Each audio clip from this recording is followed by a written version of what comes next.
사무엘은 선지자로서 하나님의 말씀을 이스라엘에 선포하고 특히 왕에게 선포했던 사람이지요. 그런데 사무엘도 죽고 더 이상 하나님의 말씀을 들을 수 있는 통로가 없었습니다. 그런데 사울은 3절에 보니까 신접한 자와 박수를 그 땅에서 쫓아내었다. 나름대로 종교 개혁을 했다는 얘기죠. 왕으로서 하나님의 말씀을 따라 우상을 숭배하고 신접한 자나 또 무당들을 물리치는 개혁을 사울 왕이 시행을 했다는 얘기입니다.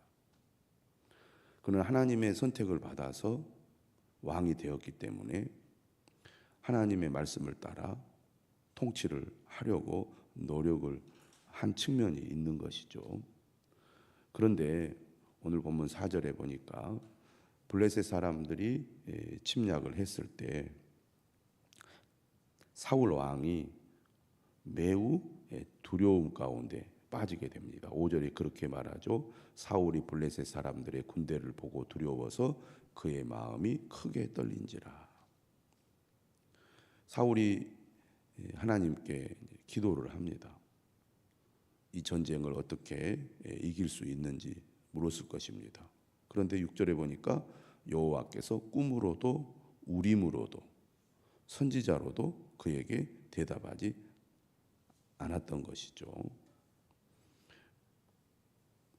그 결과 7절에 본인이 나라를 통치하면서 금지했던 우상 숭배 그리고 점치는 자나 무당들을 쫓아냈던 그가 마음이 불안하고 다급하니까 신접한 여인을 찾게 되는 겁니다. 본인이 금지했던 것을 본인이 다시 찾는 행동을 하고 있습니다. 7절에 신하들에게 얘기하죠. 나를 위하여 신접한 여인을 찾으라. 내가 그리로 가서 그에게 물으리라. 하나님께서 금하신 일을 사울이 어기고 신접한 여인을 찾고 있습니다. 우리가 사무엘상 15장 23절에 보면 사무엘이 사울에게 이렇게 얘기를 했잖아요. 거역하는 것은 점치는 죄와 같고 완고한 것은 사신 우상에게 절하는 죄와 같다. 순종이 제사보다 낫고 듣는 것이 순양의 기름보다 낫지 아니하냐.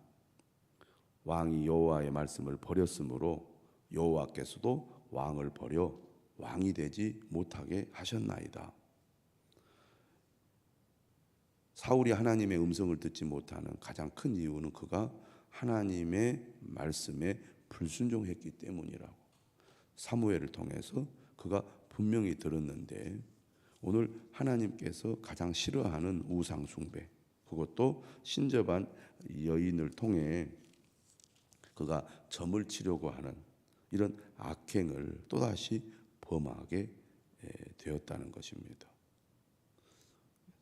사울은 갈수록 더 문제가 심각해지고 있고 오히려 그의 삶의 이 복잡한 상황 속에서 자신의 잘못을 깨닫고 하나님께로 돌이켜야 되는데 오히려 하나님을 더 배반하고 멀리하는 행동으로 나아가고 있습니다. 신하들이 얘기하죠. 엔돌이라는 곳에 신접한 여인이 있습니다.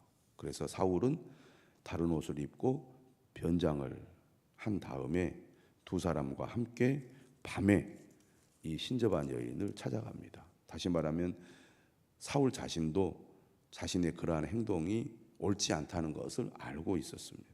그러나 자신이 처한 상황이 너무 다급하니까 신접한 여인을 통해서라도 어떻게 해야 되는지 길을 찾고 싶었던 것이죠.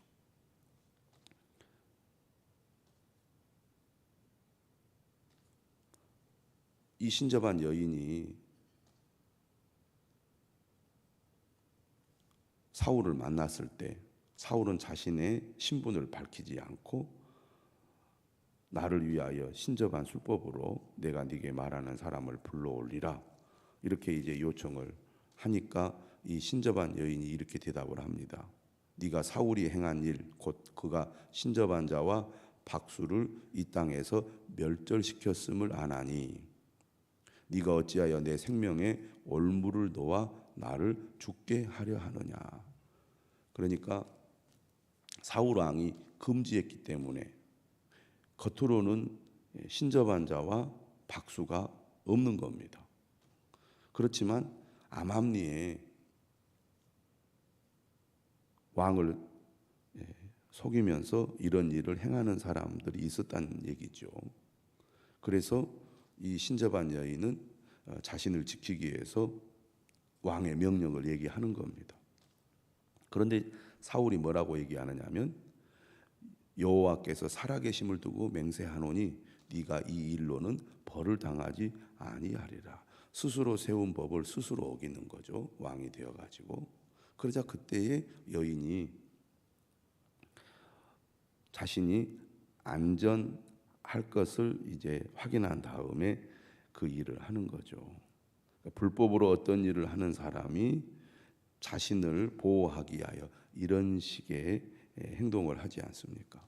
신접한 여인도 조심스럽게 이 일을 지금 이제 하게 됩니다. 11절에 내가 누구를 네게로 불러올리라. 그러자 사울이 사무엘을 불러올리라고 요청을 하고 있습니다. 사울은 사무엘 생전에 사무엘을 통하여 하나님의 음성을 들었기 때문에 사울은 지금 이 신접한 여인을 통하여 그러니까 신과 접촉하는 이 여인을 통하여 사무엘을 불러 올리라고 말을 하고 있는 것입니다. 다시 말하면 이 신접한 여인을 통하여 하나님의 뜻을 알고자 했던 겁니다.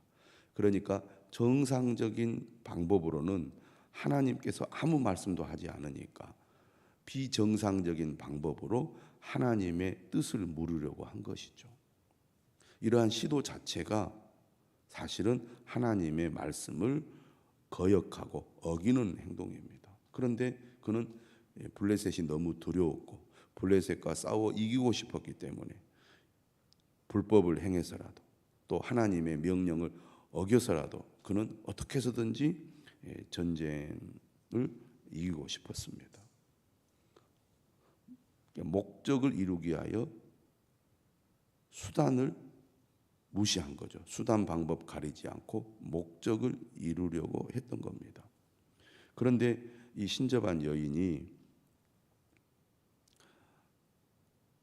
사무엘을 이제 불러 올리니까 그녀가 놀란 겁니다. 큰 소리로 외치며 사울에게 말하죠. 당신이 어찌하여 나를 속였나이까? 당신이 사울이시니이다. 그러니까 그녀가 이제 사무엘을 불러 올리고 나서 자기에게 요청한 사람이 사울 왕이라는 것을 이제 깨닫게 된 거죠. 그러자 왕이 뭐라고 얘기하냐면 두려워하지 말라. 네가 무엇을 보았느냐? 그러자 이 여인이 하는 말이 내가 영이 땅에서 올라오는 것을 보았나이다. 그러자 그의 모양이 어떠하냐 이렇게 물었고 한 노인이 올라오는데 그가 겉옷을 입었나이다. 사무엘은 생전에 늘 겉옷을 입고 있었습니다. 그것을 안 사울이 사무엘이 맞다 이렇게 얘기를 하고 또 그런 줄 알고 그의 얼굴을 땅에 대고 절을 합니다. 자, 이제 이 장면에 대해서 성경은 자세하게 설명을 하고 있지 않습니다. 진짜 신접한 여인이 사무엘을 불러 올린 것인지 아니면 그렇게 착각을 한 것인지 사무엘상은 분명하게 설명을 하고 있지 않습니다. 여기서 강조하는 것은 첫째는 그거죠. 사울이 해서는 안 되는 악한 일을 하고 있는 겁니다. 하나님께서 금하시는 일을 사울이 하고 있다는 거죠. 여러분, 우리가 하나님을 믿고 신앙생활을 하는데 아무리 기도하고 아무리 말씀을 의지해서 우리가 살아가는데도 불구하고 내게 어떤 중요한 문제, 다급한 문제를 두고 하나님께 응답을 구해도 답이 없을 때 사람은 불안한 마음에 예를 들어서 점을 치러 가거나 무당을 찾거나 그런 행동을 하는 사람들이 있습니다. 지금 사울도 그런 행동을 하고 있는 거죠. 그런데 점을 치러 갔더니 그 사람의 말이 너무나 분명하고 또 나의 상황을 정확히 잘 알아서 어떤 해답을 제시해 주는 경우가 있죠. 심지어 그런 얘기도 여러분 들어본 적이 있을 겁니다. 점을 쳐봤더니 당신은 교회를 더 열심히 다녀야 된다고. 또 어떤 사람에게는 교회를 다니라고 이렇게 말하는 점쟁이들도 있습니다. 참 신령해요. 지금 사울도 이 신접한 여인을 통해서 비슷한 경험을 하는 겁니다. 그러면 정말 이 신접한 여인에게 하나님이 역사한 거냐, 사무엘이 진짜 나타난 거냐라고 우리가 질문을 했을 때 성경은 이 부분에 대해서 정확하게 그렇다 아니다라고 답변을 해주고 있지는 않습니다. 문제는 사울이 하나님이 싫어하는 일을 행하고 있다는 것이죠. 하나님께 버림받은 이유가 하나님의 뜻을 어기고 불순종의 길로 갔기 때문인데 여전히 그는 문제가 발생하면 그러한 행동을 다시 반복할 뿐만 아니라 더 악한 길로 가고 있다는 겁니다. 그러면 결과가 어떻게 되겠습니까? 그녀가 신접한 여인을 찾아서 사무엘을 불러 올렸을 때 그에게 그가 기대한 어떤 유리한 답이나 결과가 나오겠습니까? 당연히 그렇게 나오지 않겠죠. 그게 이제 15절 이하에 나옵니다. 사무엘이 사울에게 말합니다. 이건 신접한 여인이 사실은 사울에게 말하는 거죠. 마치 신접한 여인이 자신이 사무엘인 것처럼 사울 앞에서 행동하는 겁니다. 네가 어찌하여 나를 불러 올려서 나를 성가시게 하느냐? 그러자 사울이 대답을 합니다. 나는 심히 다급하나이다. 블레셋 사람들은 나를 향하여 군대를 일으켰고 하나님은 나를 떠나서 다시는 선지자로도 꿈으로도 내게 대답하지 아니하시기로 내가 행할 일을 알아보려고 당신을 불러 올렸나이다. 그러자 사무엘이 뭐라고 대답을 하냐면 여호와께서 너를 떠나 네 대적이 되셨거늘 네가 어찌하여 내게 묻느냐.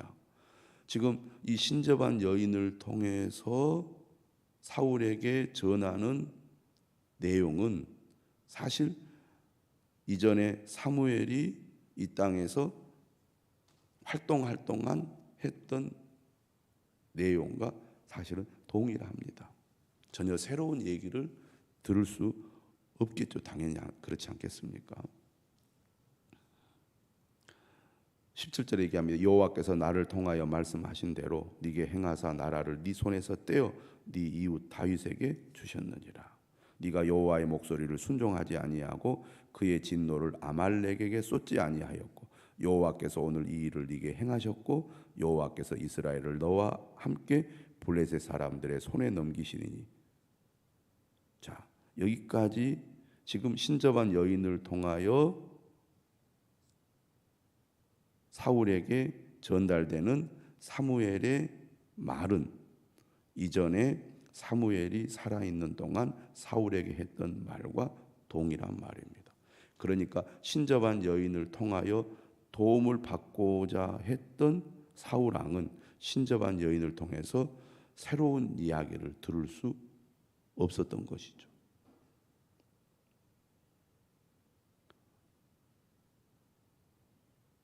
자신이 무엇을 잘못했는지를 신접한 여인을 통해서도 그는 분명하게 알게 됩니다. 하나님의 뜻을 어기고 비밀이 신접한 여인을 찾았지만 신접한 여인을 통해서도 그는 하나님께서 사무엘 생전에 하셨던 말씀을 또다시 반복하여 들을 수밖에 없었던 것이죠. 그리고 이 신접한 여인을 통해서 나온 결론도 매우 비참한 비극적인 결론입니다. 19절에 이렇게 얘기하죠. 여호와께서 이스라엘을 너와 함께 블레셋 사람들의 손에 넘기시리니 내가 내일 너와 내 아들들이 나와 함께 있으리라. 무슨 얘기입니까? 죽게 될 거라는 겁니다. 그러니까 끝까지 간 사울은 어떻게 됩니까? 결국은 모든 것을 다 잃게 된다는 거죠. 자, 하나님의 말씀을 들었을 때 사울은 어떻게 해야 됩니까? 자신의 잘못을 회개하고 죄로부터 돌이켜서 하나님께 복종해야 됩니다. 하나님께 복종해야 된다는 것은 뭘 말합니까? 왕의 자리에서 내려왔어야 맞는 겁니다. 그런데 그는 왕권을 지키기 위하여 눈에 불을 쓰고 다윗을 죽이려고 했습니다. 계속 집요하게. 그러나 그것 또한 이루지 못했죠. 그러니까 자신이 하는 행동이 결국은 하나님의 뜻과는 정반대가 되는 그런 행동이었다는 게 증명이 되는 거잖아요. 그런데 끝까지 그는 하나님의 말씀을 따르지 않고 자기 고집대로 욕심대로 행동을 했고 하나님께서 그를 이제 외면하고 거절하자 그는 더 악한 방법으로 문제를 해결하려고 신접한 여인을 찾은 겁니다. 한마디로 말하면 갈 때까지 간 거죠. 자신의 죄를 뉘우치고 돌이킬 수 있는 기회를 그는 끝까지 거부하고 만 겁니다. 우리가 잘못된 길로 갔을 때 그 잘못된 길로 가는 가운데도 내가 잘못했구나. 하나님께서 싫어하시는구나라고 깨달을 수 있잖아요. 심지어 믿는 사람이 불안하니까 무당을 찾아가고 점을 치다가도 이건 하나님이 싫어하는구나. 내가 하나님 앞에 잘못했구나. 다시는 그러지 말아야지 하고 하나님께로 돌이킨다면 그에게는 다시 기회가 주어지는 것 아니겠습니까? 그런데 사울은 끝까지 고집을 부리고 하나님의 뜻과는 반대되는 길로 가고 있는 거죠. 20절에 사울이 갑자기 땅에 완전히 엎드러지고 말았습니다. 이는 사무엘의 말로 말미암아 심히 두려워하며 또 그의 기력이 다하였으니 이는 그가 하루 밤낮을 음식을 먹지 못하였음이니이다. 충격적인 말에 완전히 기력을 잃어버리고 말았습니다. 사울은 끝까지 하나님 앞에 굴복하고 하나님 앞에 회개하고 하나님께로 돌이키지 않고 여전히 자신의 생각에 사로잡혀 악한 길로 가고 말았습니다. 그 결과 이 신접한 여인을 통해 사무엘이 한 말대로 그는 전투에서 자신뿐만 아니라 자신의 아들들까지 다 목숨을 잃게 되지요. 끝까지 불순종의 길로 갔던 사울, 끝까지 자기의 욕심을 버리지 않았던 사울은 결국 모든 것을 잃어버리게 됩니다. 기회가 주어졌을 때 하나님께서 어떤 방법으로든 깨닫게 해주셨을 때 잘못을 뉘우치고 돌이키는 것이 사는 길임을 오늘 우리는 말씀을 통해서 분명히 알아야 할 것입니다. 기도하겠습니다.